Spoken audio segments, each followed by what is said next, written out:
Assalamualaikum warahmatullahi wabarakatuh. Anak-anakku semuanya, mari kita lanjutkan pelajaran bahasa Indonesia. Dan pada kesempatan kali ini masih di bab 4, tema berbagai pekerjaan, yang mana pada kesempatan kali ini kita akan belajar menggali informasi dari ulasan buku sastra. Anakku semuanya, ulasan buku itu berarti penilaian atau pendapat tentang buku yang dibaca dan didukung dengan alasan yang sesuai fakta. Ulasan buku disebut juga resensi.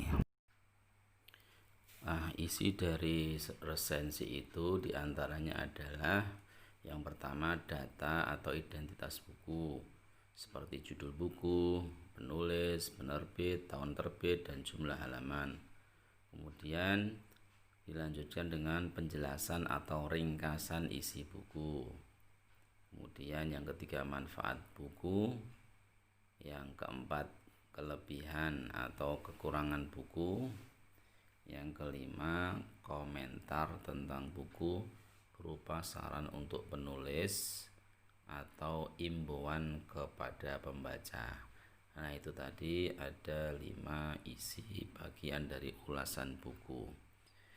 Nah, kita lihat contohnya ya sekarang ya. Kita lihat contohnya. Yang pertama tentunya identitas buku. Nah, ini seperti yang ditampilkan ini, identitas buku. Ini contohnya bukunya buku cerita tentang Aji Saka, buku dongeng Aji Saka. Judulnya Aji Saka, penulisnya Saiful Asyari, penerbitnya PT Elex Media Komputindo Jakarta. Tebal buku 24 halaman, tahun terbit 1999. Nah, setelah identitas buku dikasih penjelasan atau isi bukunya, dijelaskan singkat di situ. Buku cerita Aji Saka merupakan salah satu buku dongeng dari seri anak. Aji Saka merupakan cerita tentang seorang pemuda yang tinggal di Medang Kawit. Aji Saka mempunyai kesaktian dan suka menolong. Pada buku ini diceritakan bahwa suatu hari Aji Saka bertemu seorang bapak tua yang sedang diserang penyamun di hutan. Bapak tua itu menceritakan peristiwa yang sedang terjadi di desa tempat tinggalnya, yaitu di Medang Kamulan. Di sana ada seorang raja bernama Prabu Dewata Cengker yang sangat buas dan suka memakan manusia setiap hari. Setelah mendengar kisah dari bapak tua itu, Aji Saka pergi ke Medang Kamulan untuk berjuang di sana. Nah, kemudian di sini ada penjelasan isi buku. Di sini disebutkan, melanjutkan tadi ya. Namun karena kesaktian Aji Saka, serban itu menjadi sangat panjang dan terus memanjang. Prabu Dewata Cengkar menjadi sangat marah karena merasa ditipu oleh Aji Saka. Akhirnya terjadilah pertempuran antara Prabu Dewata Cengkar dan Aji Saka. Sang raja kalah dan Aji Saka dinobatkan menjadi Raja Medang Kamulan. Nah, setelah ada isinya, dijelaskan isinya, dilanjutkan manfaat buku. Jadi di sini disebutkan penulis melalui Aji Saka ingin menyampaikan sebuah pesan moral yang terdapat di balik kisah perjuangan Aji Saka, yaitu orang yang suka berbuat keji akan mengalami penderitaan akibat perbuatannya sendiri. Hal itu dapat menjadi pelajaran yang baik untuk anak-anak yang membacanya. Kemudian disebutkan di sini kelebihan buku. Jalan cerita Aji Saka ini tampak mudah diikuti karena peristiwanya disampaikan secara runtut. Hal itu berarti alur yang dipakai penulis dalam cerita ini dapat membimbing pembaca lebih mudah untuk memahami pikiran, kesan, dan maksud penulis melalui cerita ini. Selain itu, penulis mengemas cerita dongeng ini dengan bentuk yang menarik dan ringkas.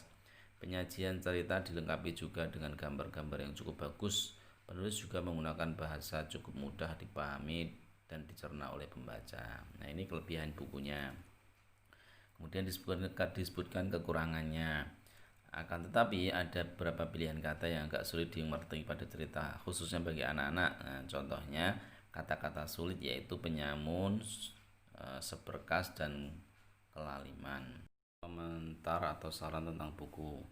Sasaran pembaca yang dituju oleh buku ini adalah anak-anak berdasarkan jalan cerita dan isi ceritanya. Buku ini sangat cocok untuk anak-anak. Di dalam cerita terdapat pesan moral yang bermanfaat bagi anak-anak, namun untuk bahasa yang digunakan lebih memilih kata yang tepat agar mudah dipahami anak. Nah, sekarang kita lihat bagaimana caranya meringkas isi cerita anak. Karena ini berkaitan dengan isi buku ya. Isi buku itu berisi ringkasan anak.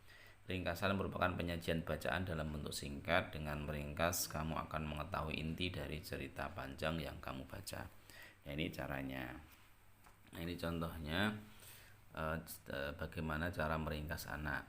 Cara meringkas isi buku ya. Untuk dapat meringkas isi buku yang kamu baca, kamu sebaiknya menemukan ide-ide pokok pikiran dari bacaan.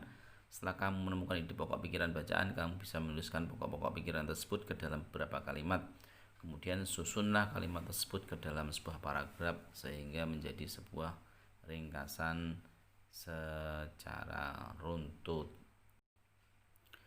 Nah, itu tadi contoh sekaligus penjelasan mengenai materi menggali informasi dari ulasan buku sastra. Sampai bertemu lagi ya di materi selanjutnya. Terima kasih. Wassalamualaikum warahmatullahi wabarakatuh.